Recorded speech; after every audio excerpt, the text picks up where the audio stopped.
Hola amigos, me gustaría escuchar un hecho asombroso.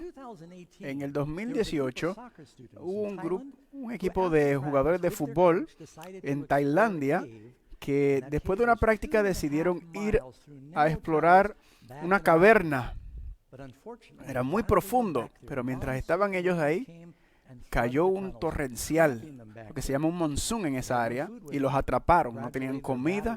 Gradualmente se quedaron sin baterías y ahí estaban los 13 de ellos atrapados en la oscuridad. Eventualmente, unas familias que pasaron por el área vieron que habían bicicletas y mochilas y se levantó un rescate internacional. 10,000 personas trataron de rescatar a esos muchachos del equipo de fútbol. Habían 100 expertos que iban de diferentes partes, que ayudaban para llevarles comida, para llevarle todo lo necesario para que pudieran sobrevivir. Y poco a poco sacaron a los muchachos poco a poco, pero hubo uno que incluso fue a ayudarlos, que aún murieron en el proceso. Así que vamos a hablar hoy de una cavernícola y cómo Dios salva aún dentro de las cavernas. De eso vamos a hablar hoy. Apocalipsis ahora.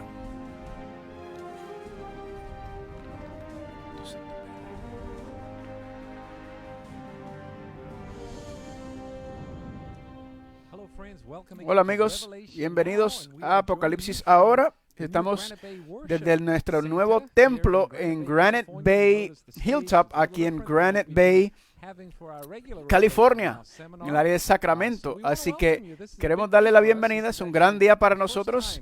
Es la primera vez que podemos estar juntos en nuestra nueva facilidad. Así que un saludo a los que nos están viendo en diferentes partes del mundo, en nuestra audiencia extendida para este seminario de profecía bíblica. También queremos darle la bienvenida a aquellos que están en personas. Estamos aquí con distanciamiento social. Saludos a todos en este primer día que nos reunimos y feliz sábado. Hoy es una presentación importante. Hoy se va a hacer el Pastor Doug va a compartir su testimonio con nosotros. Así que le voy a pedir al pastor que salga ahora para tener nuestra oración inicial. Se nos van a dar también preguntas bíblicas. Así que después de la presentación vamos a tener tus preguntas. Así que si están viendo desde Facebook, pueden enviarla, por favor. Buenos días, Pastor Doug. Buenos días, Pastor Ross. Un día emocionante. Vamos a empezar con una palabra de oración. Padre, te damos gracias por la oportunidad de estar juntos congregados. Gracias por estar juntos en este nuevo centro. Y te pido una bendición sobre la presentación del Pastor Doug hoy, que puedas dirigir y bendecirlo como siempre haces, y que tu amor, tu espíritu pueda seguir obrando y trabajando en nuestro corazón. En el nombre de Jesús te lo pedimos. Amén. Amén. Gracias, Pastor Ross. Y vamos a estar con las preguntas bíblicas en un momento. Buenos días. Y aquellos que nos están viendo, que están siguiendo en las redes, siguiendo el programa de Apocalipsis ahora, feliz sábado, porque este es el sábado en la mañana. Hoy voy a hablar hacer algo un poco diferente de nuestro seminario y temas proféticos regular. En Apocalipsis dice que le vencieron por la sangre del Cordero y la palabra de su testimonio. Así que quiero usar Apocalipsis. También prometí que iba a dar un saludo especial. Tengo un especial muy especial. Ese amigo sabe quién es. Así que no le voy a decir quién es, para que no se sientan celosos. Un saludo especial para ellos. Esta mañana voy a compartir con ustedes mi testimonio personal sobre cómo vino el Señor. Y es increíble para nosotros porque este es nuestro primer día en nuestra nueva facilidad. Que de concepto llevan 20 años en el concepto, 10 años desde que compramos la propiedad. Y ya estamos dándole gloria a Dios porque estamos aquí. Y en octubre 31, que el mundo celebra Halloween, pero nosotros estamos celebrando la Reforma Protestante. 503 años después de que Martín Lutero clavara las tesis en la iglesia de Wittenberg y lo que inició la Reforma Protestante. Pero antes de entrar en mi testimonio, quiero hablar de un hecho asombroso, cómo se salvaron esos muchachos de la caverna oscura, la historia que le di del fútbol. Hay una historia parecida.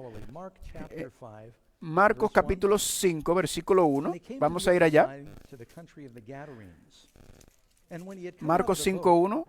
Y cuando salió él de la barca, enseguida vino el sepulcro de los sepulcros, un hombre con espíritu inmundo, que tenía su morada en los sepulcros, y nadie podía atarle ni aun con cadenas, porque muchas veces había sido atado con grillos y cadenas, y más las cadenas habían sido hechos pedazos por él y desmenuzado, los grillos, y nadie le podía dominar, y siempre de día y de noche andaba dando voces en los montes, en los sepulcros, hiriéndose con piedras.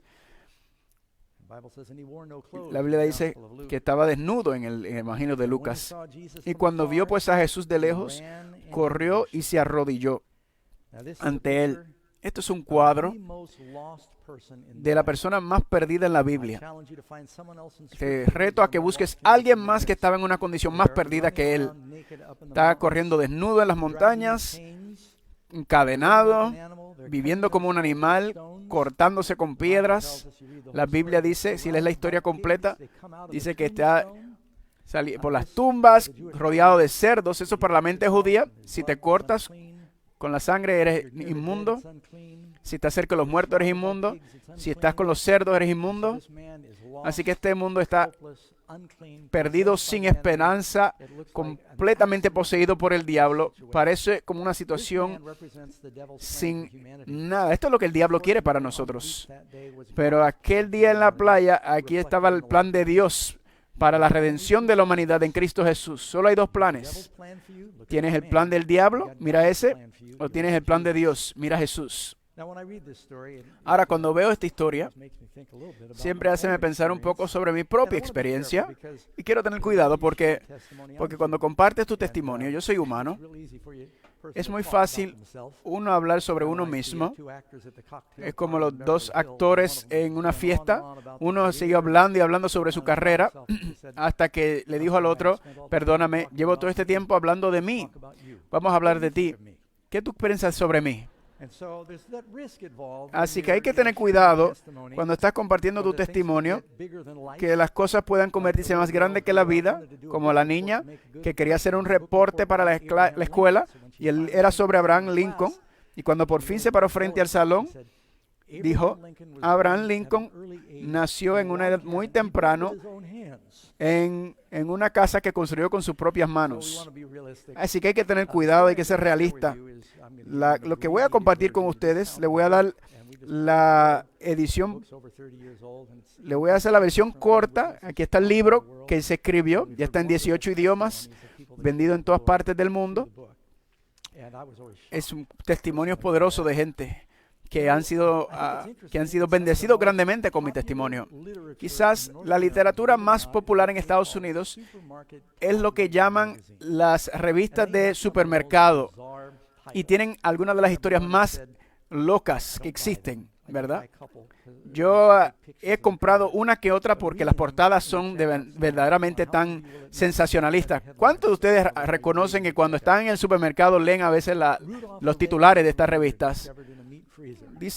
Dicen cosas descabelladas que uno no puede creer. He oído tanto sobre Santa Claus y muchas otras cosas. Casi siempre tiene que ver con personas que viven en Hollywood, porque la gente está obsesionada con los ricos y los famosos, los lindos, los bellos. La gente dice que si yo fuera más guapo, más hermosa, más dinero, más fama, sería más feliz. Pero te voy a decir que la felicidad no viene de la fama y de la fortuna. Jesús dijo, la vida de una persona no consiste en la abundancia de lo que posees. Yo tuve unos padres muy increíbles. Ahí están los padres, las fotos de mi papá y mi mamá. Pocos eran opuestos completos, polares opuestos. Mi mamá era una hippie, mi papá era un campesino. Mi papá nació en Oklahoma, mi mamá en la ciudad de Nueva York. Él era republicano y mi mamá demócrata. Increíble que el matrimonio duró 6 años. Él quería una esposa que se quedara en la casa cuidando a los bebés. Ella quería ser actriz y trabajar en la industria. Y mi hermano y yo nacimos bajo esta... Y aprendí algo sobre esta perspectiva de donde vengo. Déjame hablar un poco de mi papá. Mi papá era un piloto antes de la Primera Guerra Mundial, de la Segunda Guerra Mundial. Creció sin papá. Su papá murió cuando tenía 7 años. Tenía 7 años, ¿verdad? Mi papá vivía en Oklahoma, huyó a California como mucha gente. Cuando comenzó la Segunda Guerra Mundial, entró a la guerra como oficial. Estuvo en las grandes guerras de la Segunda Guerra Mundial en Europa. Y también fue instructor en el ejército. Así que después terminó vendiendo aviones. Y después empezó a entrar en la industria de la aviación. Ya estamos hablando de las compañías. Empezó a invertir, empezó a comprar aerolíneas, diferentes aerolíneas de los tiempos, muy, muy rico, muy exitoso mi papá. Muchísimo dinero. Miren lo que dice en la revista sobre este es mi papá, ¿verdad? El hombre más influenciador de la historia. Tenía los juguetes, tenía los yates, tenía reconocimiento mundial. Ese yate se llamaba el Bachelor, la fiesta del Bachelor. Noten aquí era donde vivíamos nosotros en Sunset Island. Esto es allá en el área de Miami. Teníamos 3 botes en el patio. Nuestros vecinos todos eran millonarios. Algunos de ustedes quizás han escuchado sobre la goma Firestone. Pues la hija del Firestone, yo salí con ella. Perdóname, mi amor, tú eres la mejor. Tenía mucha gente famosa, mucha gente rica que vivían con nosotros en la isla. Una área muy exclusiva en Miami. Pero no había felicidad. Todas las noches mi papá bebía hasta quedarse dormido por todo el estrés. Tenía muchísimo dinero, tenía millones de dólares. También corría carros, volaba aviones, me ayudó a mí a sacar mi licencia de piloto. Aviones privados también. Tenía una casa en Aspen, Colorado también. Todos los juguetes. Era una vida totalmente diferente de lo que vivo ahora. Aquí hay un reporte de periódico hablando sobre mi papá, diciendo que él hacía todo estilo de vida de millonario, ¿verdad? Y a los 70 años no ha parado y se va a casar con una mujer de 29 años. Mi mamá era la esposa número 2. Y tenemos un medio hermano. Tengo un hermano que de hecho murió. Aquí está la esposa número 3. Una muchacha muy buena gente, la conocí. Ese es mi papá ya después de viejo. Después se cayó. Aquí está en el periódico de Miami Herald. Dice que uno de los divorcios más caros, 17.5 millones tuvo que darle mi papá cuando se divorció con su esposa número 3. Aquí está con la esposa número 4. Ahí ese es mi hermano. Mi hermano, a nosotros, a mi hermano nos dieron nombres de aviones. Ese es mi hermano Falcón. Lo pasó muy difícil, porque tenía pelo rojo. Misma mamá y mismo papá, mismo tamaño. Yo me podía cambiar ropa con él. Pero él tenía pelo rojo, muchas pecas. Yo no tengo ni pelo, ni pecas, ni ojos azules como mi hermano. Él tenía una enfermedad. Él tenía una enfermedad muy difícil. Y ahí está mi papá con su esposa, que era más joven que mi esposa en ese tiempo. Yo sé que a las mujeres les encanta este tipo de detalles. Mi papá, la esposa de mi papá, era más joven que yo, ¿verdad? Él tenía 72 años y tenía un medio hermano que tenía 11 años. Y cuando fuimos a la boda, es algo increíble. Unas grandes mansiones allá en el área de Miami y todos los botes y helicópteros y las limusinas para esta gran boda. Y un amigo mío le dijo a uno de mis hijos, le dijo: Daniel, cuando llegues ahí, quiero que que te sientas en la falda de su esposa y dile, abuela, quiero que me cuente de los tiempos de atrás. Y claro, no lo hizo, que era tan joven, que era su abuela.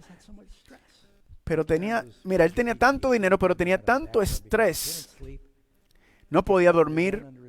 Tenía una pistola debajo de ahí está Karen dándole un masaje. Tú dirías, yo soy feliz con todo ese dinero y todos esos juguetes. Pero es un mundo muy difícil, ese mundo. Aquí está mi papá con Juan Pablo II. Conocía a los presidentes porque le daba las diferentes campañas políticas. Y tú puedes visitar al Papa también. Si das $2 millones, tú puedes visitar al Papa. Pero Jesús dijo que la vida de uno no consiste en la abundancia de las cosas que poseemos. No pongas los tesoros aquí en la tierra donde los ladrones rompen y el moco rompe. Mi papá tenía todo. Teníamos Lamborghinis, Rolls Royce, Corvettes. Hasta una vez le tomé prestado el Jaguar de una de mis madrastras y lo choqué. Y cuando puse a estacionar el carro, ellos no se dieron cuenta del choque hasta que después que me hice cristiano les confesé. Ellos no supieron lo que había pasado. Pero ellos eran miserables con todas estas cosas. Ahora voy a pasar a hablar de mi mamá. Era muy diferente. Mi papá era bautista, pero era básicamente ateo.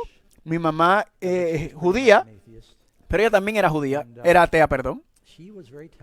Ella era muy talentosa. Empezó a escribir libros cuando era adolescente para Elvis Presley. De hecho, lo conocí varias veces en algunos eventos. Ella era una actriz, pero eran partes pequeñas en algunas películas con Charlton Heston y gente muy famosa, Los 10 Mandamientos y otras películas que quizás no has escuchado. Ella escribía muchas canciones para Frank Sinatra, Andy Williams, Frankie Avalon. Mucha gente, quizás la mayoría de ustedes no saben de quién estoy hablando, porque eso es de los tiempos de antes. Pero su influencia mayor fue cuando se convirtió en presidente de la Asociación de Críticos de Cine. Y lo hizo para el programa Good Morning America. Conocía a mucha gente, era muy poderosa ella. Entre Hollywood le daban cosas gratis, vacaciones gratis, porque todos querían que ella le diera una buena crítica a su película en Hollywood, en sus restaurantes. Y yo digo esto y la gente no creen que es verdad. Así que aquí le voy a mostrar algunas fotos que tenía de mi mamá para mostrar que mi mamá con Dustin Hoffman, con Sylvester Stallone, George Burns, se acuerdan, muy famoso, Paul McCartney de los Beatles,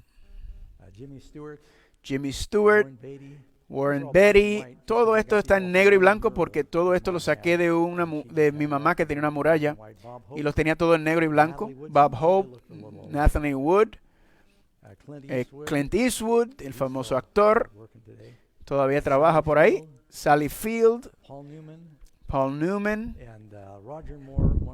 Roger Moore, uno que lo que hizo de James Bond. No sé si pueden ver bien. Yo puse algunas fotos de color. Yo estuve ahí cuando se tomó esta foto. Esto es un programa de televisión. Mi mamá escribió musicales para la televisión también. Tenía a Frank Sinatra. Mira, los Tres Stooges. Ahí están. Los conocí a ellos también. Claro, y ahí tenían 70 años. Así que ahí estaba Moe y Larry. Curly ya había muerto, pero ya estaba ahí. Cuando mi mamá murió, conocí a toda esa gente, pero murió sola. Hollywood es un negocio muy difícil, muy a cuchillos en la espalda, es muy vengativo. A nadie le importaba. Todo el mundo lo que quería era llegar al éxito y tratar de vencer al otro. Yo conocía a esta gente cuando era chiquito. Sus hijos eran mis amigos y ellos eran miserables, los adultos. Yo tenía un amigo que era hijo de un famoso. Se encerró en el carro y murió. Se suicidó. Era un hombre guapo, tenía todo el dinero, todo, y se suicidó. Muchas drogas. Su vida estaba fuera de control y me preguntaba, ¿de qué sirve todo esto? Aquí está Cuando mi mamá murió, ¿ven lo que le den? Un pequeñito anuncio en el periódico. ¿Para qué sirve la vida? Yo nací en Nueva York, pero nos mudamos a Nueva York. Yo me crié mayormente en Manhattan.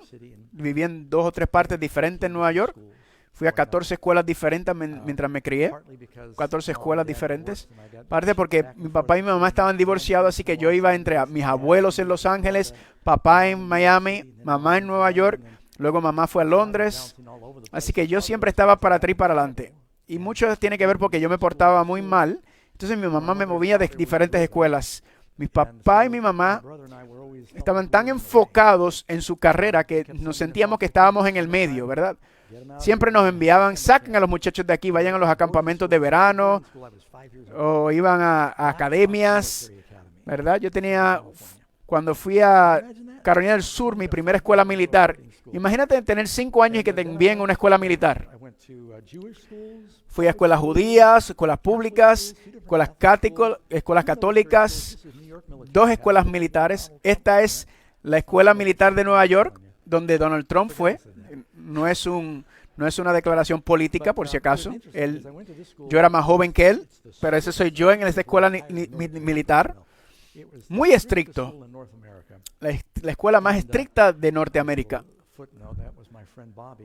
Ese es mi amigo Bobby ahí, quien conocí desde chiquito, desde pequeño en California. Y él terminó siendo el secretario del presidente Reagan y estuvo con él cuando le dispararon al presidente Reagan. Ese es mi amigo.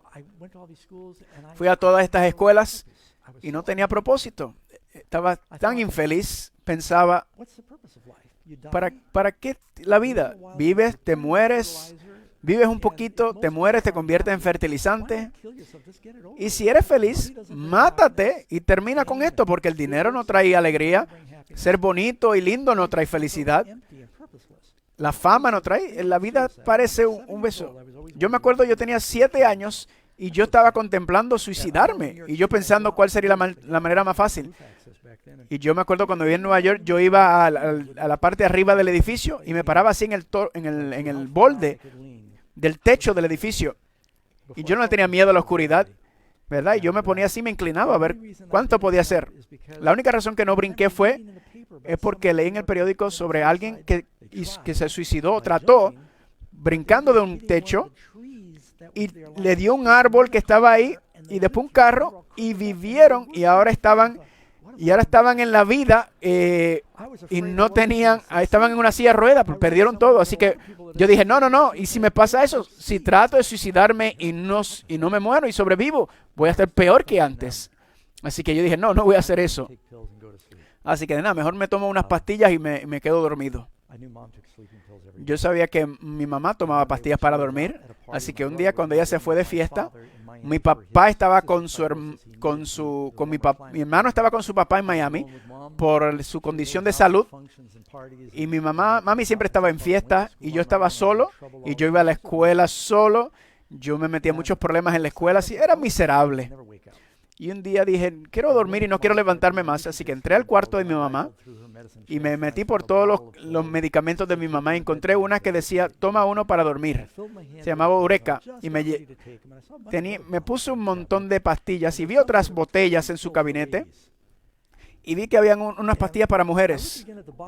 Y vine a la botella y decía, no decía que era para dormir, decía Valium, tómate uno para dormir.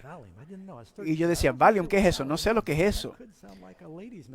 Quizás esto es algún tipo de medicamento de mujer. Así que si me tomo esto, ¿qué será lo que me va a pasar?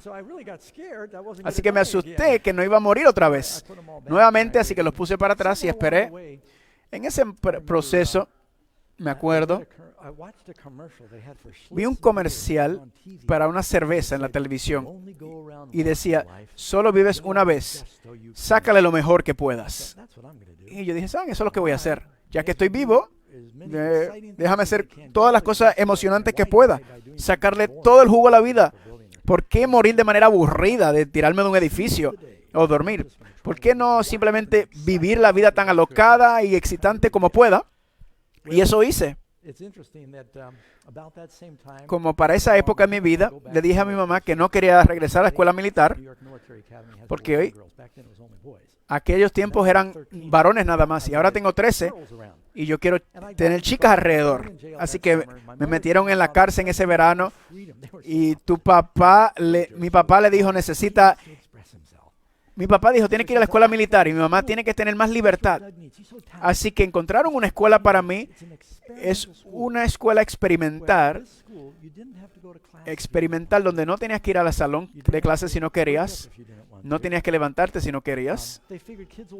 Dijeron, los niños aprenden cuando quieren, a su paso, y el año completo era una fiesta. Habían 3 reglas en la fiesta: no drogas, no pelear y no sexo. Pero nadie le prestaba atención a esas 3 reglas. Era un lugar totalmente alocada, lugar más incoherente. Nunca recuerdo haber sentado en un salón de clase en el año completo.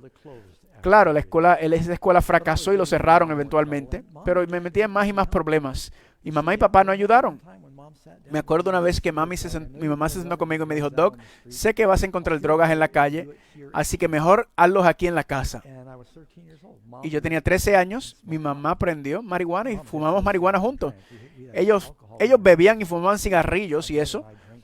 Y nosotros bebíamos vino incluso en las cenas y cerveza con ellos. Yo siempre bebí cuando era muy joven porque mi papá dejaba los martinis y me gustaban las aceitunas. Y yo venía y le decía, ¿puedo tener la aceitina? Y lo que tenía esa aceituna fermentada me gustaba. Así que me ponía a beber sus martinis y le tomé el gusto al alcohol desde niño.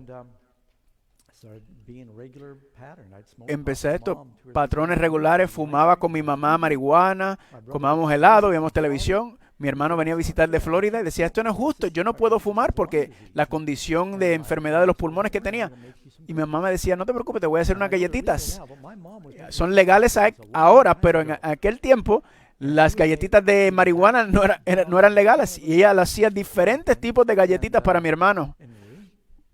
Galletitas con marihuana. Y una vez me acuerdo que me comí algunas, me llevé a la escuela y se los di a un maestro. Y yo le dije, mira, mi mamá hizo unos brownies muy buenos. ¿Quieres uno? No le dije a mi mamá que lo hizo. Solo estaba curioso por saber qué iba a pasar. La maestra estaba muy feliz al otro día. Así que yo me metía en muchos problemas. Luego vivía con mi papá en los veranos. Íbamos allá en las vacaciones. Vivía en esta isla. Teníamos sirvientes. Teníamos de todo, mayordomos. Teníamos esquíes de agua. Teníamos yates, botes. Y me iba con mis amigos. Y nos aburríamos tanto. Ahora piensen esto. Todo esto hizo hijos millonarios, aburridos en el verano. Así que para hacerlo más emocionante, nos metíamos a las casas a robar. No era como nos estábamos metiendo en casas de los otros millonarios, no en nuestras propias casas. Pero no teníamos que hacerlo porque teníamos dinero, pero estábamos aburridos. Queríamos ser algo excitante y todos usábamos drogas, por lo menos la mayoría, y estábamos buscando diversión. Y había un guardia de seguridad que velaba el único puente sobre cómo entrar a la isla, y la gente estaba tratando de averiguar cómo es que entraban, cómo es que estaban robando en todas estas casas y nadie entraba. Y nosotros entrábamos para robar cualquier tontería, raquetas de tenis, estéreos, bicicletas, tonterías así. Y la seguridad de la isla estaba tratando de averiguar quién es. Así que ellos contrataron policías en botes porque pensaban que los ladrones venían por los botes. Y nosotros de niños veíamos a los policías rodeando la isla en los botes y nos reíamos porque éramos nosotros mismos en la isla. Pero yo quería que mis amigos, no tenía atención de mis papás, no tenía el amor de ellos. Así que yo buscaba atención entre mis amigos y robaba y usando drogas y bebiendo. Cuando estaba en Florida, invitaba a mis amigos a la casa a beber, mucho mejor que una barra hoy en día, y bebía todo lo que yo quiera. Y el mayordomo seguía rellenando la barra pensando que era mi papá. Y mi papá nunca se enteró porque yo sabía cuándo venía y cuándo se iba. Déjame pausar un momento aquí y explicarle. He usado muchas drogas. Gloria a Dios, nunca usé heroína, pero usé cocaína. Todo lo que sube, todo lo que baja. Más amigos míos murieron por alcohol. No estoy justificando ningún alcohol. No estoy justificando ninguna droga. Te digo esto porque algunos cristianos piensan que está bien beber alcohol y eso me preocupa porque es la droga más destructiva que hay allá afuera. Bueno, me fui de mi casa, huía de mi casa cada rato. La primera vez tenía 13 años. Yo siempre sentía que me gustaría ir al campo. Me gustaba los campamentos de verano porque eran en el campo, pero la ciudad de Nueva York no era feliz. Así que a los 13 años huí de mi casa, me arrestaron. Mi mamá dijo, ya yo no puedo con él. Me envió a mi papá a Miami, me arrestaron. Mi papá y mi madrastra dijeron, ya no podemos con él. Me quedé, mi papá era dueño de un hotel en Miami, así que vivía en el hotel, trabajando en el hotel, porque él no sabe qué hacer conmigo. Otra vez huí, me arrestaron. 7 veces me arrestaron antes de tener 16 años. Dijo, Doc, no sé qué hacer contigo. Estás solo, ya. No puedo contigo ya. Y yo dije, amén. Y yo dije, yo tampoco quiero seguir con esto. Y yo estaba tan feliz por ser libre. Tenía como 15, 16 años. Huí y me fui solo. Y salí desde Miami, terminé en Boston pidiendo... Yo me sabía los caminos por los trenes y los buses. Así que yo conocía todo el área. Me fui a Boston y ahí empecé a vivir como ladrón. Robaba, me metía en las casas, robaba carros, robaba televisiones y trabajaba como guardia de seguridad, increíblemente, ¿verdad? Tenía 16 años, pero tenía una licencia que tenía 18 años, porque tomé mi licencia y cambié las fechas y eso, cambié mi licencia de aprendizaje para que me dieran una licencia regular. Y yo tengo 16 años, tengo un arma, tengo mi propio apartamento y tenía un amigo que era también guardia de seguridad y él sabía que yo estaba robando y me dijo, Doc, karma te va a agarrar. Yo pensaba que él me iba a delatar. Yo nunca robaba de los lugares que trabajaba. Yo velaba durante la noche el lugar, pero después de día me iba a robar a otros lugares. Porque si sales con un televisor en la noche, se ve sospechoso. Pero si sales de día con un televisor, la gente piensa que uno se está mudando. Y me dijo, este amigo mío me dijo, mira, la karma te va a llegar. ¿Me vas a delatar? Le dije. Me dijo, no, la karma te va a agarrar. Y yo le dije, ¿qué significa eso? Y dice, todo lo que haces, Dios lo ve y te va a devolver. Haces mal, el mal te llegará. Haces bien, el bien te llegará. Y yo le dije, no existe Dios. Dije, robé ese televisor, robé el carro y nunca me pasó nada. Nada me va a pasar. Y él dice, vas a ver. Y unos días después de esa conversación me levanté en mi apartamento en Boston y me dije, ¿por qué mi puerta estaba abierta? Y cuando miré, se habían robado mi televisor y mi radio. Y me molesté y llamé a la policía porque quería encontrar a esos ladrones. Y yo dije, ¿qué está pasando en este mundo? De verdad, estaba muy molesto. Y lo reporté. Y después me puse a ver que todo lo que yo hice me pasaba a mí. Me robaba un carro y me lo llevé a Nueva York para venderlo. La llanta se explotó. Así que como no sabía, tuve que dejar el carro abandonado. No sabía cómo cambiar la llanta y tuve que regresar a Boston.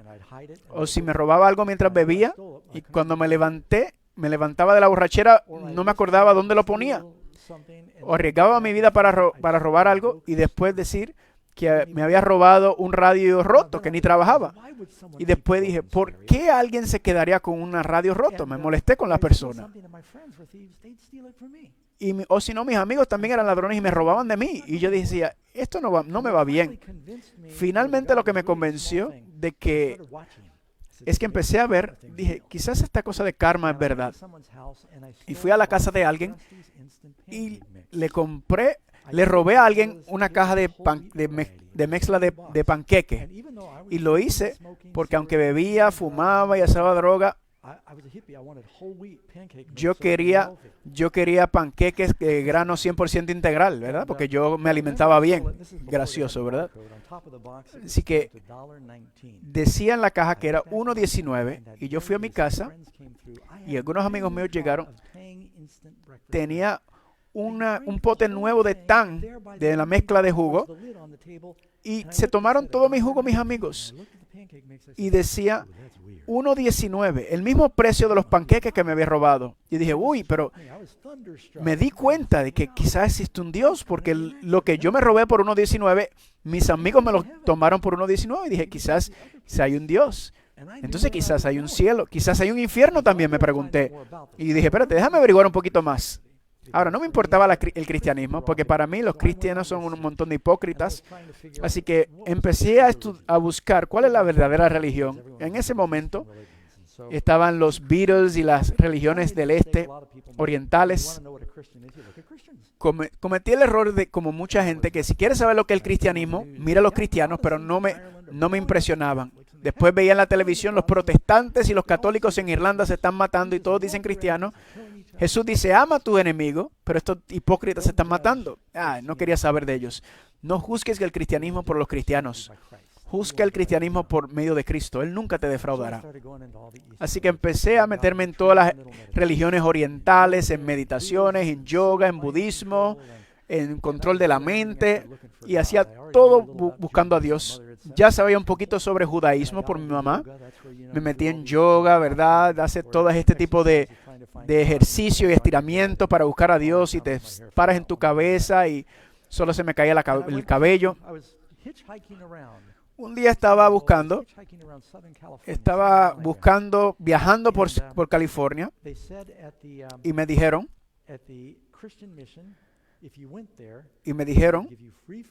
que si ibas a esta iglesia te daban comida gratis, y yo pues estaba viviendo en la calle, así que quería ir a comer, así que fuimos a este servicio cristiano para escuchar este sermón. Decían, si quieres comer tienes que escuchar el sermón.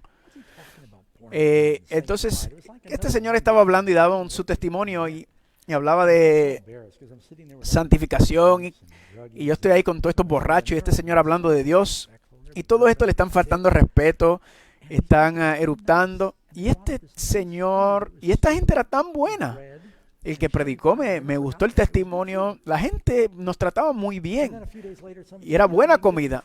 Y al otro día, también puedes ir a esta otra iglesia y puedes comer también. Era de los Krishna. Así que fui a otro templo a comer. Entramos y tenían baterías y guitarra, y todos parecía que tenían los pijamas de dormir, y brincaban y saltaban, y están tocando las baterías y las guitarras eléctricas. No quiero que faltarle respeto a nadie, pero esto fue lo que vi, y seguían diciendo Hare Krishna, Hari Rama, y seguían repitiendo lo mismo y lo mismo y lo mismo, y nunca me olvidé de eso, porque lo hicieron por 2 horas. Y en camino para allá yo dije, salí al baño porque no aguantaba, porque lo que quería era comer. Pero pensé que estaban terminando y ahí estaba mi amigo también brincando con ellos. Y yo dije, mire, dejen esto nos están hipnotizando. Y después nos dieron yogur y pasas por todas esas horas. Yo dije, no, esta iglesia yo no voy a regresar. Pero estaba buscando, estaba abierto a escuchar. Me metí al hinduismo, a la meditación, hasta tomé un curso de cómo controlar la mente. Ya sabía algo de judaísmo y catolicismo, por lo que les dije. Y ahí regresé a Boston. Y mi papá me fue a visitar. Me dijo, Doug, estás perdiendo el tiempo. Y él dijo, no, yo estoy haciendo las cosas sola. Mira, yo tengo mucho dinero, papá. Déjame comprarte una cena, papá. Quería mostrarle que yo estaba... Él dijo, mi hijo, yo no estoy impresionado. Yo tengo $1 millón en una mochila. Él también estaba ahí para un negocio. Me dijo, estás perdiendo tu vida, mi hijo. Mi hermano estaba enfermo y me dijo, tengo este gran negocio y tú tienes salud. Edúcate, estás perdiendo tu vida. Dijo, encontré una escuela. No voy a regresar a la escuela militar. No, es un bote. Es grandioso. Viaja por todo el mundo. Son 2 botes. Se llama la escuela de Flint. Hay 2 escuelas así. Uno hicieron una película. Se llamaba White Squall, una película. Ese barco se hundió. No el que yo fui, el otro. Este se llamaba la escuela Flint. Y dice, hay muchachas y puedes hacer diversión viajando el mundo. Y él dijo, ok, ya estaba aburrido vivir en la calle. Así que yo dije, está bien. Él estaba tan desesperado que me consiguió un pasaporte en 24 horas. Me volaron de Boston a Italia. Fui al barco y le di mi pasaporte, me lo quitaron. Y ya todo había... Me di cuenta que me habían engañado. Porque esto no era solamente divertido, esto era para los hijos de políticos y millonarios que se metían en problemas con las drogas, o estaban en algún tipo de secta. Era un lugar para sacar a los hijos de famosos y ricos y sacarlos de su ambiente. Y el propósito era enseñar ateísmo. Nos enseñaban sobre Darwin, no había Dios, de la evolución y de diferentes ateos. Y dije, wow, esto es muy diferente de donde yo estaba. No estoy ahí donde estaba, pero me rebelé un poco ahí también. Era divertido vivir en un barco, pero era demasiado rígido. Me rebelé un poco, no participaba en las clases, porque yo llevaba solo todos estos años y ahora estoy otra vez en la escuela y me están diciendo qué hacer y no me gustaba. Mis notas eran muy malas, no participaba. El capitán del barco me dijo, Doc, ¿qué tenemos que hacer para que participes? Primero dije, si no participes, te tienes que sentar en el piso. Y dije, pues, me sentaba en el piso, no me importaba, era un payaso. Y recuerden, la escuela está en un barco y estás o trabajando o tomando clases en el barco. Y dicen, pues no te damos comida. Pues mis amigos me daban comida. Y dicen, Doc, estás destruyendo la moral del programa, eres un payaso, no participas. Y le dije, déjame ir a mi casa en las Navidades, le dije, y yo voy a cooperar. Me preguntaron eso, ¿qué podemos hacer? Y yo estaba en África, estábamos en África, y él hizo una llamada internacional, levantó a mi papá y dijo, tenemos nueva noticia.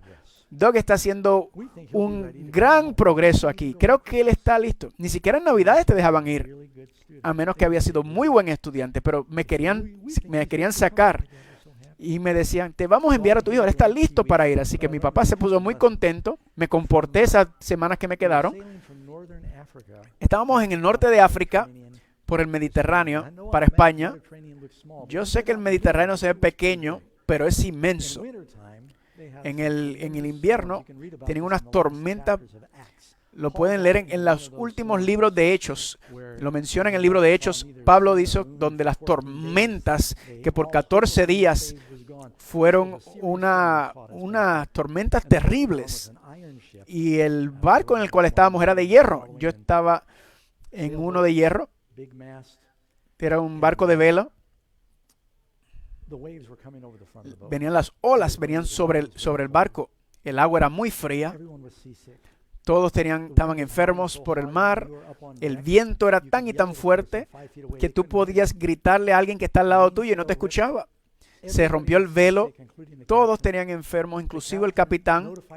El capitán notificó, dice que si te caes del barco, ten cuidado si caes del barco porque no podemos volver para rescatarte en esta temperatura. Marcaremos el lugar y se lo diremos a tus papás. ¿Qué ustedes creen que los ateos van a hacer cuando van a morir? Era la cosa más increíble, la transformación que pasó sobre toda la escuela. Como todos que eran ateos y ahora todos son muy religiosos. Y la gente estaba orando.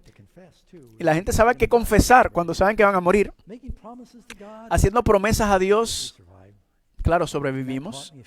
Y eso me enseñó que el miedo es un buen indicador para buscar de Dios, pero no debe ser el motivo principal. Quizás a principio por miedo, pero tienes que servir a Dios por amor.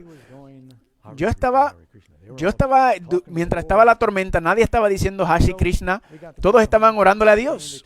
Así que llegamos a España, me llevaron al aeropuerto, los otros estudiantes también se montaron conmigo en el avión para regresar a Estados Unidos. Compré una cerveza y una caja de cigarrillos. ¿Saben que en ese tiempo en los aviones se podía beber y fumar? Y me decían, te vas a meter en problemas, Doc. y ustedes nunca me van a volver a ver. Me llegué a mi casa, mi papá tomó a la familia, nos fuimos en unas vacaciones en Canadá bien bonitos. Cuando vino el momento para regresar a la escuela, mi hermano preguntaba por qué le vendía todo. Siempre quería hacer un buen trato a mi hermano y le vendí todo, busqué todo el dinero que podía y me fui otra vez solo. Oh, miren esta foto de esta tormenta. Esta es de la página de esa escuela y uno de mis artistas gráficos lo juntó. Así que ahí estoy yo buscando subirme en carros. Iba de Miami, Florida. Quería ir a California. Había encontrado unas cavernas cuando tenía 16 años allá en Santa Mónica. Y era por Palm Springs y dije, voy a ir por allá y voy a vivir en las montañas. Pero ahora es el invierno porque me fui durante la Navidad. Es como año nuevo aproximadamente. Así que me monto en carros para cruzar el país. No tenía mucha ropa. Quedé pillado en Oklahoma. Un frío terrible. Y estoy en la autopista solo con un frío. Todo el dinero que hice había bebido y perdido en apuestas. Sabía que había un Dios, pero ahí estuve horas y me desesperé tanto que cuando un carro pasaba yo me ponía de rodillas, por favor. Me sentí tan desanimado porque había carros gigantes con una sola persona en este Cadillac, con este carro, y yo me estoy muriendo de frío afuera. Y hice un pacto: Señor, si alguna vez tengo un carro, voy a montar a todos los que están en la calle. Espero que Dios me haya perdonado. Oré una oración muy específica. Dije, Señor, necesito ayuda. Sé que soy una persona terrible. Y de verdad que era muy podrido yo. Tenía un amigo que tenía una bicicleta nueva. Me metí a la casa de él. Le robé su bicicleta. Era una bicicleta muy bonita. Y se lo vendí a otro amigo, que después fue para cambiar el número porque sabía que era una bicicleta robada. Él la pintó. Después se lo robé también a ese y se lo vendí a otro. A mí no me importaba nada ni nadie. ¿Saben por qué? Porque no creía que había alguien que yo le importara. Vengo de esta mentalidad de sobrevivir. Sobreviven los más fuertes. Así que estoy en la autopista. Le dije, Señor, soy una persona terrible. Por favor, perdóname. ¿Me puedes ayudar? Y le pedí 4 cosas. Ayúdame a conseguir a alguien que me lleve a California. Ayúdame a conseguir comida, tengo mucha hambre. Ayúdame, dinero, necesito dinero, no tenía nada de dinero. Y la cuarta era, Señor, ayúdame a que la persona que me lleve, que sea una persona normal. Porque dicen que la única gente que te recoge cuando estás en la calle son los cristianos y los locos. Y a mí me recogían gente muy demente que estaba bebiendo y decía, miren esto. Y la persona decía, yo puedo conducir con las luces apagadas. Y tengo un miedo. Yo les puedo dar historias de personas que me veían en la carretera y me daban y me montaban. Y hasta una vez me metí con unos muchachos que se metían no solamente en la autopista, sino iban en la vía contraria. Y yo decía, Señor, por favor, quiero a alguien normal que me pueda montar en su carro y llevarme. El próximo carro paró. Era una van blanca. Me recogió. Me llevó hasta California, a la puerta donde iba. Me dio comida todo el camino. No le pedí. Cada vez que parábamos me alimentaba. Me dio $40 cuando me dejó. No se los pedí. Ni tampoco le pedí que me predicara desde Oklahoma hasta California. Todo el camino me predicó. Era un cristiano recién convertido y le estaba diciendo a todo el mundo sobre Jesús.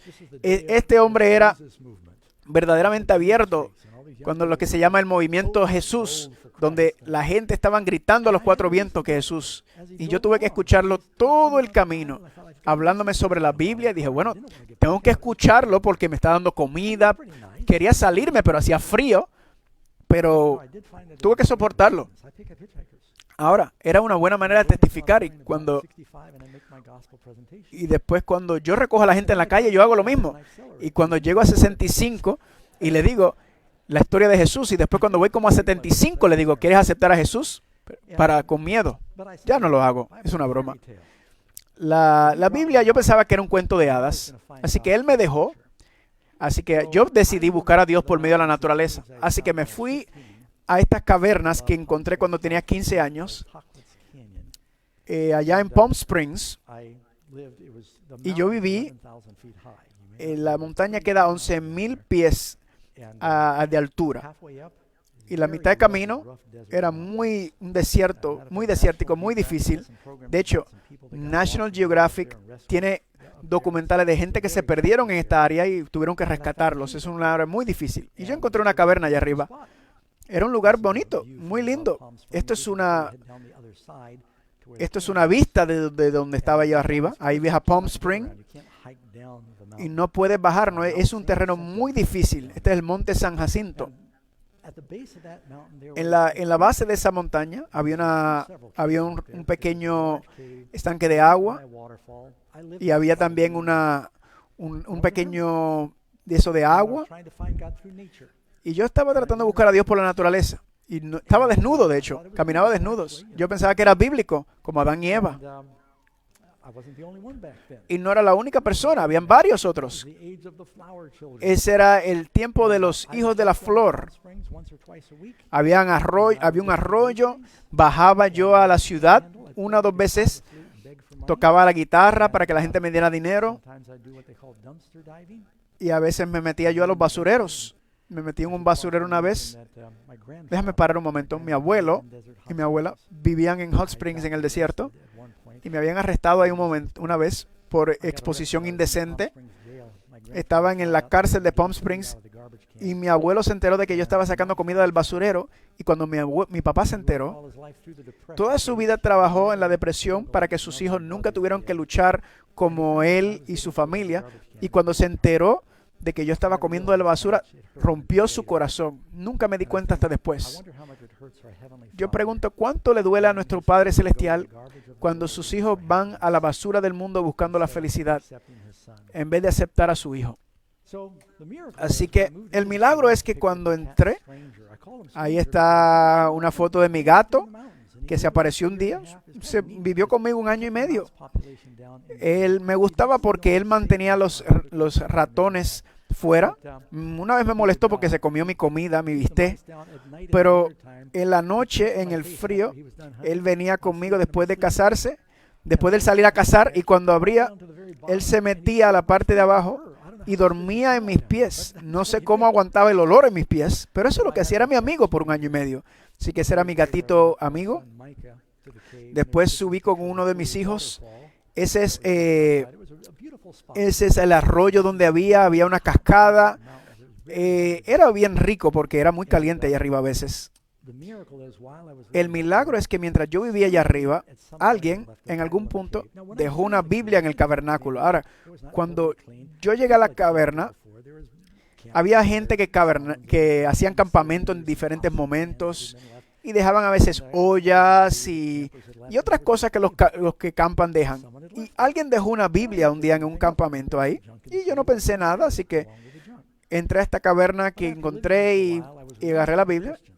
Y después de estar un rato ahí me encontraba con muchos cristianos, de esta gente cristianos diciendo, eres nacido de nuevo, eres lavado en la sangre. Y yo dije, ¿de qué hablan ustedes? Los encontré ignorantes. Así que dije, voy a leer la Biblia para poder discutir con ellos. Porque para mí todo era la reencarnación. Y ahora estaba en las religiones de los indios, de ser uno con Dios. Mi papá me decía a mí que nosotros teníamos descendientes de indios y yo quería ser uno con mis raíces indias. Y mis hijos una vez me compraron un kit de ADN y no tenía nada de indio en mi sangre, pero yo pensaba que yo quería ser uno con los dioses indios y fumando peyote. Pero dije, déjame leer la Biblia para que yo pueda debatir con estos cristianos locos. Así que empecé a leer en Génesis y dije, qué fascinante. Me pillé en Éxodo y uno de mis amigos dijo, no, Doc, ve al Nuevo Testamento. Ve con los 4 testamentos, los 4 evangelios. Así que cada mañana yo hacía pan de guineo, que compraba guineo y los que se ponían viejos, hacía pan y leía la Biblia todas las mañanas. Y cuando leía la Biblia decía, wow,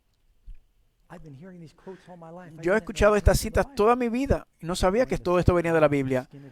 Ve la segunda milla, ojo por ojo, diente por diente, la mano, la ley escrita en la piedra, pon tu otro cachete. Wow, eso está en la Biblia. Yo dije, hay mucha sabiduría en este libro. Y después leí sobre Jesús y quedé impactado porque dije, quizás Él es uno de los Maharajis, ¿verdad? Uno de estos maestros espirituales enviados a la tierra. O es un mentiroso porque Él dijo, yo soy el único camino. Él no dijo, yo soy uno de muchos. Él dijo, yo soy el camino. No hay otro nombre no hay otro nombre dado a los hombres para salvación. Él dijo que Él era Dios, el Hijo de Dios. Y yo empecé a luchar. Si conocen el autor C.S. Lewis, tenía que decidir si Jesús era un mentiroso, un demente o el Señor. Y yo dije, bueno, no creo que era mentiroso porque todo lo que leía era verdad, una verdad impactante. Me quedé impactado con las enseñanzas de Jesús, mucho mejor de todas las enseñanzas de las religiones orientales. Gente que escucharon a Jesús, dije, nunca habló un hombre como él. Yo sabía que no era loco porque lo que decía era tan brillante. Murió en defensa de la verdad. Podría haber mentido para salvar su vida, pero porque la verdad era tan importante, estaba dispuesto a morir por él. Yo sé que no estaba loco, no estaba demente, no era mentiroso. La única otra opción es que era el Señor. Y eso me sacudió. Y yo dije, ¿qué tengo para perder? Tenía muchos problemas, muchos prejuicios hacia los cristianos. Y los cristianos persiguieron a los judíos y los nazis decían que eran cristianos y mataron a todos los judíos. Yo tenía una barrera contra el cristianismo.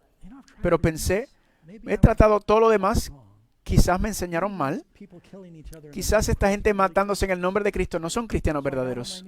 Así que me puse de rodillas en el monte, en la caverna, y oré. Y es interesante porque la Biblia que empecé a leer, había una oración escrita en la parte del frente de esa Biblia. Y no le presté atención. Decía el nombre de alguien, pero no recuerdo. Y decía, nacido de nuevo en tal fecha. Yo espero que quien encuentre este libro encuentre la paz y el gozo que yo encontré. Eso es lo que estaba escrito en la Biblia. Y dije, ay, qué bonito. Me sentí mal porque esa Biblia se había caído, cayó en el arroyo y se perdió. Ojalá hubiera sabido, me acordara el nombre de la persona porque la oración de esa persona se cumplió. Lloré al Señor, le dije, Señor, soy un cero. Estoy desnudo, robo, comiendo de basureros, viviendo una vida alocada y no soy feliz. Y le dije, Jesús, si eres real, le dije, Padre, si Jesús es real, dame un propósito, entra en mi vida, enséñame lo que tú quieres. Y en ese momento sentí que todo cambió. Ojalá me hubiera acordado de la fecha, pero no sé qué día era porque no tenía un calendario. Pero sé que tenía 17 años. Y sentí esta paz. Y no todo cambió de la noche a la mañana. Fue poco a poco. Pero los primeros estudios bíblicos que di, estaba desnudo. Pero estaba tan emocionado por Jesús que cuando venían, Dios estaba cambiando mi corazón. Y me acuerdo allá en la caverna y diciéndole, Señor, sé que no quieres que viva así para siempre. Sentí este deseo de decirle a la gente. Estaba en la caverna porque no quería estar cerca de la gente. Quería huir de la persona. Porque la gente trae problemas. Yo solo quiero estar solo. Y ahora tengo este deseo de decirle a la gente sobre Jesús. Mi corazón cambió y dije, no sé cómo lo voy a hacer, pero si tú quieres que yo le diga a otra gente sobre ti, tú vas a tener que hacer algo para que yo sepa, porque sé que no puedo mucho acá en la caverna. Así que bajé al pueblo para llamar a mi mamá. Yo la llamaba de vez en cuando. Ella me dijo, déjame saber que estás bien. Y yo la llamé y ella me dijo, Doc, qué bueno que estás bien. Y ella me dijo, ¿vas a estar en la caverna? Dije, voy a subir allá donde estás con un equipo de grabación. Sí, le dije a alguien de la NBC de mi hijo que mi hijo su papá es un millonario y vive en una caverna. Y alguien se interesó por tu historia. Y dice, ¿podemos ir a entrevistarlo? Y el noticiero me dijeron, pero podemos ir a verlo. Buscamos un helicóptero. Así que 2 veces me pasó. National Geographic me voló a mi caverna 2 veces para ir a visitar la caverna, hacer historias de mí. De momento, la cadena NBC subió a mi caverna. Esta es Esta es la foto, esa es mi mamá. Ese es el periodista que fue y me hicieron una entrevista. Esto pasó a la televisión nacional 3 veces. Un amigo mío en la cárcel me dijo que lo vio 3 veces. Y compartí mi testimonio. Y aquí yo estoy, Señor, ¿quiere que se lo diga a alguien? Enséñame. Y ahí envía un equipo de grabación de un noticiero famosísimo. Dios es muy bueno, familia. He subido varias veces ya desde que me fui. De hecho, siempre dejo una Biblia por si acaso. Esa fue una vez que fui. Esta vez pude ir con mi hijo menor. Aquí está cuando fui una vez con mi familia. Pueden ver cuán pequeño era Steven en ese momento. Y esta fue la última vez. Este fue este año que fui. Han salido buenas cosas de COVID. Pude ir a la caverna con mi hijo Nathan. Y mi familia, me estoy poniendo viejo. Casi no llego. Quizás sea mi último viaje sin helicóptero. Pero le digo como Dios me ha bendecido. Mi mamá, ven, ahí está la boda de mi hermano. Una de las pocas fotos que tengo de mi mamá y mi papá juntos. Pueden ver, yo soy la oveja negra con la barba. Y sí, tenía pelo algún momento en mi vida. Ya todos murieron, esos 3. Quiero regresar a la historia del lunático en la Biblia. Aquí está Jesús, encontró este demoníaco, matándose desnudo, viviendo en una caverna, en una caverna, con los cerdos. Vino a Jesús como Él era. ¿Saben, familia? Nadie es un pecador tan grande que no pueda venir a Jesús. No eres más pecador que ese hombre, ni que yo. Ese hombre vino a Jesús. Jesús lo libertó, lo vistió y luego le dijo, ve y dile a otros las grandes cosas que Dios ha hecho por mí. Así que yo me relaciono con Él. Dios abre las puertas para cada uno de venir como somos y Él te aceptará. Hace unos años atrás recibí un llamado de la esposa de mi hermano. Falcón no estaba haciendo bien, estaba ya muriendo. Empezó un campamento para niños enfermos. No estaba haciendo muy bien. Así que fui a verlo por una de las últimas veces antes de morir. Y él trataba íbamos a jugar golf o dar caminatas y estaba muy enfermo. Y me dijo, Doc, la vida no es justa, Doc. Me dijo mi hermano. Me dijo, no, la vida no es justa. Y le dije, ¿por qué? Y dijo, yo soy inteligente. Y yo soy brillante, pero estoy enfermo. Y tú tienes mucha salud, pero eres un menso. Mi hermano tenía todas las casas, tenía los carros, era rico, pero se estaba muriendo. Y dijo, yo daría cualquier cosa, yo daría todo lo que yo pudiera por tener tus pulmones y vivir una vida normal y vivir más. Él estaba dispuesto a dar todo en este mundo por vivir un poco más en este mundo. Y Dios envió a su Hijo para que pudiéramos tener vida eterna. Le di gracias a que cuando mi hermano murió, yo estaba ahí al lado de él y yo le dije, ¿puedo orar contigo? Y aunque él me molestaba por mi religión, él me dijo, por favor, ora por mí. Y yo oré por él y le dije, acepta Jesús, que venga en tu corazón, que perdone tus pecados. Yo espero verlo en el reino. Y ese es el gozo más grande mío. Es poder decirle a otros que esta vida, fama y fortuna, nada de esto trae felicidad. La felicidad solamente viene con saber que tus pecados han sido perdonados y que estarás con Cristo por el resto de la eternidad. ¿No estás cansado de estar cansado y enfermo? Este mundo siempre ha sido una pandemia. La enfermedad del pecado siempre ha estado aquí, pero Jesús es la única solución a esa enfermedad. Así que antes de cerrar este segmento con una oración, quiero decirle, ¿hay alguien aquí en esta mañana? Quizás Dios está hablando en tu corazón y no has tomado la decisión de hacer una entrega total. Quizás algunos están viendo este programa. Puedes tomar esa decisión hoy y darle tu vida a Jesús. ¿Quisieras hacer eso?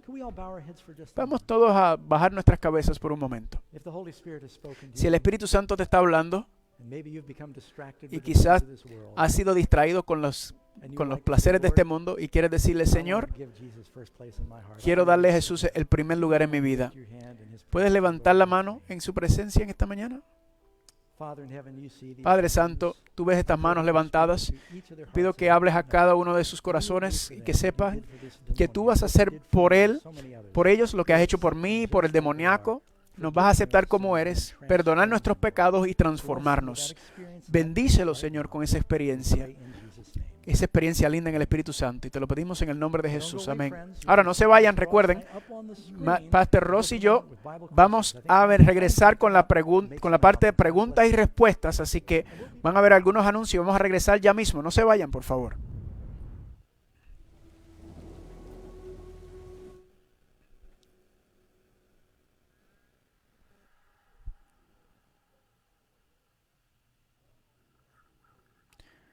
En la historia grabada hay historias en todos los países, hay historias de miedo.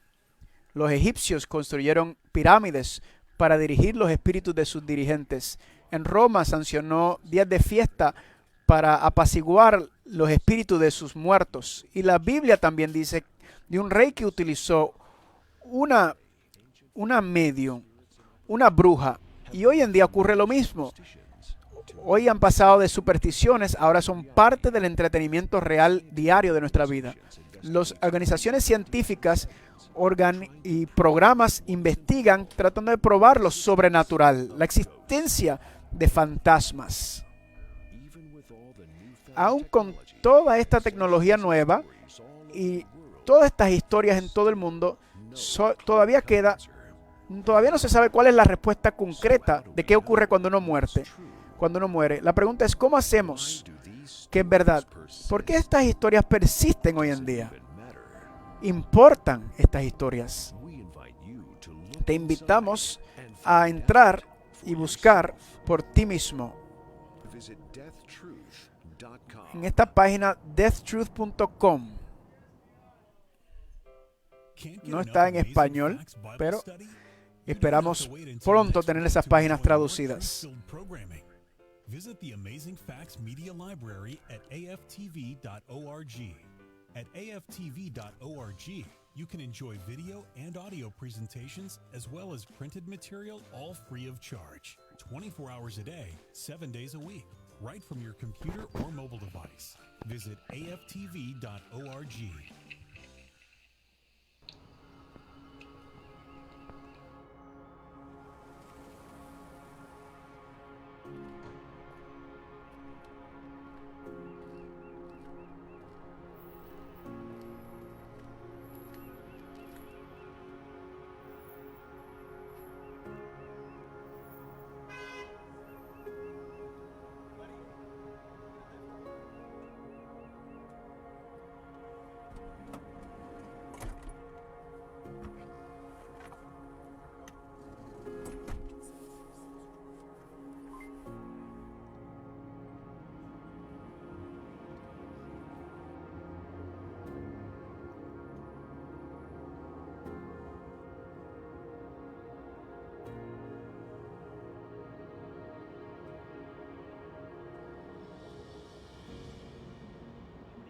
Get a new start.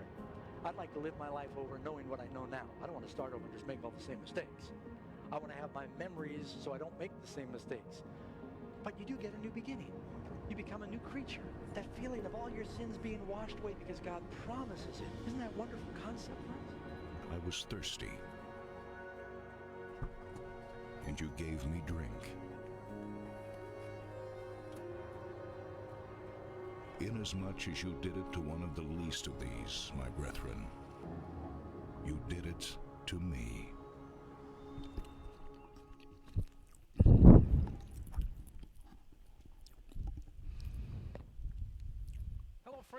Hola amigos, te damos las gracias por regresar. Estamos con la sección de preguntas y respuestas de Apocalipsis ahora. Aquellos que no conocen, acabamos de morir del santuario al estudio aquí en el edificio, en la sede de Amazing Facts, como casi un cuarto de milla. Pero aquí estamos de regreso, de tomar sus preguntas bíblicas. Así que estamos contentos de tomar este tiempo. Pastor, ¿estás listos? ¿Estás listos? Sí, estoy listo. Vamos a nuestra primera pregunta hoy. Noten que dice, ¿por qué la Biblia enseña descripciones tan gráficas sobre el pecado de las personas? Bueno, es por eso que sabemos que la Biblia es verdad. Es porque Dios no esconde las realidades de las luchas y los pecados de su pueblo y las personas en la Biblia. Así que le da una descripción muy exacta sobre las consecuencias para mostrar que el pecado ha traído maldad en el mundo y lo que el daño que nos ha hecho a nosotros, y que si si la Biblia fuera un libro de cuentos, pero la gente no se da cuenta que la Biblia es una descripción exacta sobre la lucha entre el bien y el mal, ¿verdad? Y eso es una evidencia de que lo claro que es la palabra de Dios. Hay partes en la Biblia que quizás no deberías leer a los niños cuando estás enseñando la palabra, y mientras vas madurando, lo puedes exponer a cosas más difíciles, porque hay unas historias de guerras y de otros que son muy gráficos, pero...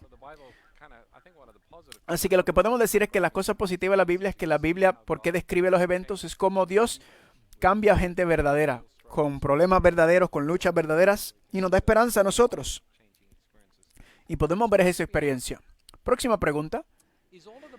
¿Toda la Biblia es inspirada o solamente algunas partes? Pueden leer en 2 Timoteo, dice, toda escritura es inspirada por Dios. Jesús dijo, el hombre no vivirá de pan solo, sino de toda palabra que sale de la boca de Dios. Así que el Señor ha hecho algo sobrenatural con este libro, de la forma como ha preservado y cuidado el contenido de la palabra, aún en las descripciones y en los libros que están dentro de la Biblia. Quizás hay otros libros que tienen valor, pero no están en el canon sagrado. De hecho, en el Nuevo Testamento, los libros que tenemos, todos fueron reconocidos por la mayoría de los cristianos, de los apóstoles, de los primeros cristianos. El Viejo Testamento fue escrito por los profetas, los reyes, los patriarcas, que fueron inspirados también por Dios, por el Espíritu Santo. Los hombres santos fueron movidos por el Espíritu Santo, nos dice la palabra. Así que creemos que si hay una comunicación del cielo a la tierra que es sagrado y confiable y veraz, la Biblia ha probado, es la evidencia más grande de esa comunicación. Sabemos que cuando los primeros cristianos organizaron la Biblia, querían asegurar de que los autores de cada libro fueran probados. Y es interesante notar, con la excepción de Pablo, todos los libros del Nuevo Testamento eran testigos oculares de la obra de Cristo. Así que Pablo conoció a Jesús en su conversión, pero están seguros que estos libros fueron escritos por estos individuos. Y hasta Pablo, aunque no era cristiano en el tiempo de Jesús, él vivía en ese tiempo, así que él sabía de la realidad de Jesús en todos esos tiempos y su enseñanza y las cosas que hacía. Otra pregunta. ¿Cómo puedo convencer a una persona a creer en la evolución que cree que la Biblia es verdad? Tenemos muchos amigos en estas sociedades que creen en la evolución, es su perspectiva de vida. ¿Cómo los convence con la Biblia? Primero, no los puedes convencer. Debatir no es la mejor manera. Es como dijo Mark Twain, una persona convencida en contra de su propia voluntad sigue desde la misma opinión. Así que en el corazón de mucha gente que lucha con la evolución es una vez que reconocen que hay un Dios, reconocen que hay un propósito en la vida y reconocen que hay que dar cuenta de su vida, y eso pone a mucha gente nervioso. Si saben que Dios es un Dios bueno, amoroso, que la Biblia es verdad, yo le diría desde las profecías. Yo los llevaría a las profecías. Cuando tú muestras que Dios pudo predecir el futuro de una manera tan clara en las profecías, nos ayuda a reconocer que Dios es sobre todo. Y luego lo demás, ¿verdad? Sobre los asuntos de las fechas. Yo creo que hay muy buenos programas que hablan sobre la teoría de la creación, mucho mejor que la evolución. También encontramos en la Biblia los cuentos históricos, como por ejemplo el diluvio. El diluvio contesta tanto del mundo natural, de lo que pasa hoy en día, ¿verdad? Caracoles en las montañas de Colorado. ¿Cómo llegó un caracol allá arriba? ¿Cómo es que el diluvio explica muchas de las cosas que vemos en nuestra naturaleza hoy en día? Así que hay muchas declaraciones científicas en la Biblia. Vamos a ver la próxima pregunta. 2 Corintios capítulo 3. 2 Corintios capítulo 3, versículo 3. Miren la pregunta. Yo soy nuevo en guardar el sábado, el cuarto mandamiento, pero me encontré con algunos versículos que confunden un poco sobre la ley. ¿Me puedes ayudar a entenderlo? 2 Corintios capítulo 3, versículo 3. Pablo dice, voy a empezar en el versículo 2. Nuestras cartas sois vosotros, escritos en nuestros corazones, conocidas y leídas por todos los hombres, siendo manifiesto que sois carta de Cristo, expedida por nosotros, escrita no con tinta, sino con el Espíritu del Dios vivo, no en tablas de piedra, sino en las tablas de carne de corazón. Ahí no está diciendo que los 10 mandamientos están invalidados, sino simplemente está diciendo que cuando tenemos el nuevo pacto es en el corazón. Así que incluido en esa ley escrita en nuestro corazón, que es la ley de Dios, déjame explicarlo un poquito mejor. Para cada aspecto de la ley, Jesucristo nos vino a mostrar que hay un aspecto espiritual. Por ejemplo, la letra de la ley dice, no matarás. El espíritu de la ley dice, Jesús, no cometerás. Si estás enojado contra tu hermano, el asesinato no es solamente una acción, es una actitud.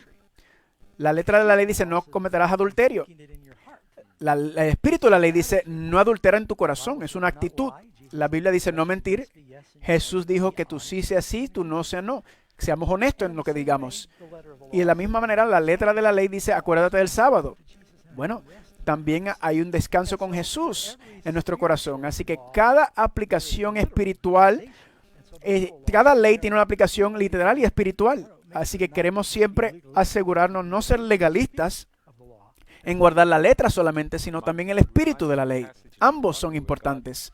Me acuerda en Deuteronomios donde Dios le dijo a Moisés, y dijeron, todo lo que Dios ha dicho lo haremos. Y Dios le dijo a Moisés, si hubiera un corazón en ellos que me teman y que guarden mis mandamientos, que sería bueno para ellos. Así que Dios quiere que los mandamientos sean una bendición, un producto del amor de Dios, sobre cuál está la ley escrita, sobre el amor. Alguien nos envía, Pastor Doug, ¿cómo puedo ser santo? ¿Cómo puedo yo ser santo? Bueno, hay dos maneras que experimentamos la santidad. Primero es cuando vienes al Señor. Puede decir que lo recibimos por lo que es justificación. Nos declara santos. Nos declara y nos mira como si nunca hubiéramos pecado. Pero a medida que sigamos al Señor, no solamente es cubrir nuestros pecados, sino es transformarnos por algo que se llama santificación. Siguiéndolo a Él, vivir en la nueva vida, huyendo de lo que ya sabemos. La santidad significa ser apartado. Así que cuando aceptamos a Jesús, somos apartados y puestos a un lado para Él. Así que diariamente, decirle al Señor, yo soy tuyo. Es como un esposo y una esposa. El matrimonio santo, ¿verdad? Esa pareja quizás tienen quizás unos debates o quizás unas conversaciones interesantes, pero eso no quita la santidad. Cuando venimos al Señor, venimos dedicados, comprometidos a vivir para el Señor, y hay una santidad en vivir para Él. Hay una pareja que nos pregunta, ¿deberíamos tener un hijo ahora mismo, viendo que el mundo está en una situación caótica? Es una buena pregunta, especialmente ahora, te hace cuestionar. Pero no soy quien para decirles si es la voluntad de Dios si tengan o no hijos. Porque yo conozco pastores que 100 años atrás hicieron eso, dijeron, el Señor viene, no tengan hijos. Y pues se arrepintieron y perdieron la oportunidad. Así que yo digo, ponga eso en oración, deja que el Señor te dé paz y te muestre. Jesús dijo, hoy de aquellos que están embarazados en los tiempos del fin, cuando hay que huir. No sabemos cuándo es eso exactamente, pero es un mundo difícil traer niños, pero eso es una cuestión que pongan en las manos de Dios. Otra pregunta, ¿deben los cristianos entrar en las sociedades secretas como los masones?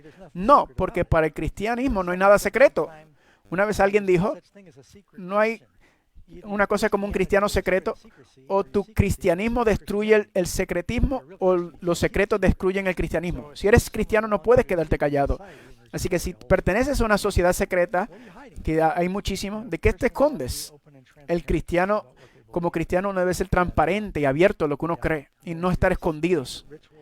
Estos rituales secretos y todo eso es muy raro, y todo eso tiene también hay asuntos diabólicos y paganos ahí. Hay que tener cuidado. Tenemos que tener cuidado con cualquier voto secreto que tenemos que hacer. Otra pregunta. ¿Es bueno para los cristianos meditar? Bueno, la palabra meditar se encuentra en la Biblia muchas veces. David en los Salmos habla sobre meditar sobre la palabra de Dios. Para un cristiano, meditar es diferente a las religiones orientales. Yo estaba involucrado en las religiones orientales, en donde vaciar la mente, dices este mantra, y repite y repite lo mismo, y lo repites una y otra vez, y es como que tu mente se vació tanto porque estás diciendo algo que no tiene valor. Y ahora no te das cuenta de los problemas si estás en anestesiado, ¿verdad? Pero no está expandiendo tu mente, estás vaciando tu mente. Y no es una paz engañosa. La verdadera meditación es cuando piensas en la palabra de Dios, en la majestad de Dios. Él está expandiendo tu mente. Él quiere razonar contigo. Es un asunto cognitivo, intelectual. Meditar, contemplar, tener comunión con Dios no es estar ahí de vaciar tu cerebro, no, y llenarlo con cualquier cosa que viene. Próxima pregunta. Esta persona pregunta, ¿dónde en la Biblia, y quizás lo quieren compartir con otros, dónde podemos conseguir que Jesús claramente es Dios? Buena pregunta. Es un misterio para mucha gente. ¿Cómo es que Jesús puede ser hombre y Dios a la vez? Pues primero que nada, en el principio creó Dios. Y después lees en Juan capítulo 1, todo lo que fue hecho por Él todo lo que hecho fue hecho por Él. Él es la palabra, así que Cristo es Dios. La Biblia dice que solo Dios se le debe adorar en los 10 mandamientos. Cuando Jesús resucitó de los muertos, dice hasta los ángeles lo adoraron. Dicen que solo Dios puede perdonar pecados. Y si Jesús dijo, yo puedo perdonar pecados. Eso es en Marcos capítulo 2, solo Dios puede perdonar. En Primera de Reyes, que solo Dios conoce los pensamientos del corazón del hombre. Pues Jesús sabía lo que estaba en el corazón. Jesús conocía los pensamientos del corazón. Así que vemos las definiciones de Dios en la Biblia y Jesús los cuadra con ellos todos. Y hasta las profecías de anteriormente señalan al Mesías, dan características de Cristo como parte de la divinidad, donde Él sabía todo. Él es el creador, y Jesús dijo, estoy con ustedes donde quiera que vayan. Dios es todo omnisapiente, omnipresente. ¿Cómo podrías decir cosas así a menos que supieras todo y que estuvieras en todos lados? Así que Jesús cuadra perfectamente con las características de Dios. Esta mañana estaba pensando la confiabilidad de Cristo en la palabra. ¿O crees que Él es el Hijo de Dios? ¿O que es un mentiroso de primera? No puedes llegar a la Biblia de que solamente era bueno, sino Jesús dijo ser uno con el Padre. Dijo, si me han visto a mí, han visto al Padre. Así que hay que aceptar lo que Él dice, que Él es Dios. Próxima pregunta. ¿Dónde mora Dios? Bueno, acabamos de hablar de la omnipresencia de Dios, pero la Biblia también nos indica que aunque Dios es espíritu, también tiene una porque hay un lugar en la Biblia donde dice el paraíso donde mora Dios, y Jesús dijo, nuestro Padre que está en los cielos. Así que hay un lugar donde está, en la capital del cosmos, le llamamos el cielo o el paraíso, la morada de Dios. Pablo dijo que fue llevado al tercer cielo, y Isaías en visión en el capítulo 6 dice que vio a Dios sentado en el trono. Isaías 6 vio esa visión. El santuario terrenal era una maqueta del santuario celestial donde está el Padre sentado en el trono, en el lugar santísimo del universo. Y en Daniel también dijo que vi al Hijo de Dios llevado donde el anciano de días. Así que hay un lugar donde Dios se le pueda ver en tiempo y en espacio, pero también trasciende tiempo y espacio. Otra pregunta más. Trasciende, perdón. ¿Cómo puedo saber si he perdonado a alguien? Bueno, tú escoges. Quizás te acuerdes las cosas que hicieron que te molestaron. Me acuerdo una historia sobre esta señora llamada Carol Barton, una cristiana, era enfermera, y alguien tuvo una discusión y le dijo cosas malísimas de ella, y uno de los amigos le dijo, oye, Clara, ¿te acuerdas lo que aquel dijo sobre ti? Y dijo, yo me acuerdo vívidamente perdonarlo por lo que dijeron de mí.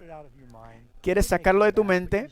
Quizás vuelva, pero decides perdonar, trátalos como que lo perdonas. No lo vuelvas a traer. Es como la persona que te perdonó, pero te sigue recordando de tu pecado. Pues no pregunta si te perdonó. No podemos perdonar como Dios, pero no sigas revolcándote en el pasado. Otra pregunta, ¿puedes explicar un poco más sobre la fe sin obras? ¿Qué significa eso? Bueno, hay gente que tiene una fe vacía y dicen, todo lo que tengo que hacer es venir a donde Jesús, creer que Jesús murió por mí, pero no quieren creer en Él. Significa que no quieren vivir para Él. Cristo dijo, si crees en mí, muestras tu fe por tus actos. No es todo el que me diga, Señor, Señor, quiere entrar en el reino de los cielos, sino los que hacen la voluntad de mi Padre. Así que creemos lo que dijo Jesús, y Él dijo, ven a mí, arrepiénteme, sígueme, y después voy y sigo viviendo como vivía. Eso es una fe sin obras. No estás respondiendo a tu fe, no estás viviendo, confiando en Jesús. Alguien dijo, si actúo en mi fe, alguien pregunta si soy obediente, ¿eso aumenta mi fe? Sí, de hecho, que cuando tomamos pasos de fe, nuestra fe aumenta. Y hasta la obediencia es un acto de fe. Dios es quien nos da la gracia para obrar. Así que cuando tenemos fe y decimos, Señor, no sé cómo lo voy a hacer, pero quiero fuerza para hacerlo, Él te aumenta tu fe y te da la fuerza adicional. Siempre nos ayuda a hacer lo que quiera que hagamos. Última pregunta para hoy, en esta mañana. ¿Está bien seguir a Cristo sin unirnos a una iglesia? Bueno, todos vienen a Jesús donde estás y confían. Algunos lo han hecho por medio de estos programas, ¿verdad? Pero luego quieres unirte a una familia. ¿Saben? Si eres un corderito recién nacido, los lobos te van a comer. Jesús dijo que somos parte de su cuerpo, estamos en Cristo. Así que es parte del plan de Dios que debemos ser parte de la familia, parte del plan perfecto. Y Dios nos ha dado regalos, diferentes habilidades para ayudar a otros, así que queremos utilizarlo en la iglesia. No podemos ser espiritualmente saludables si estamos aislados. Hay mucha gente lo están haciendo en diferentes partes del mundo. Dios nos sostiene, ¿verdad? Especialmente en estos tiempos, pero la idea es que vengamos juntos, que no congregarnos juntos. Muchas cosas en la Biblia donde nos dice que no estar juntos, vivir juntos, adorar juntos. Queremos recordarle a nuestros amigos, tenemos un regalo en Norteamérica. Este libro no está traducido al español tampoco, pero tenemos otros recursos traducidos al español. Pueden ir a amazingfactslatino.org y ahí hay libros, revistas y otros materiales, literatura traducido al español. Hay esa página también, revelationnow.com. Pueden ir ahí, hay un enlace al español. Y si lo quieren en inglés, pueden encontrarlo también. Así que muchos libros, muchos recursos que tenemos aquí en Amazing Facts. Este librito que escribiste tú, Pastor Doug. Ahora recuerden, esta noche continuamos. Un programa muy importante. Queremos que la gente sea parte del programa. Recuerden, a las 7 hora Pacífico. Tienes que hacer la matemática para saber de dónde vives. Pero hoy es octubre 31. Es el día de Halloween. Pero nosotros vamos a hablar qué dice la Biblia sobre la muerte. ¿Verdad? Espíritus engañadores. No se lo quieren perder esta noche. Viene de Apocalipsis. Así que esperamos verlo esta noche.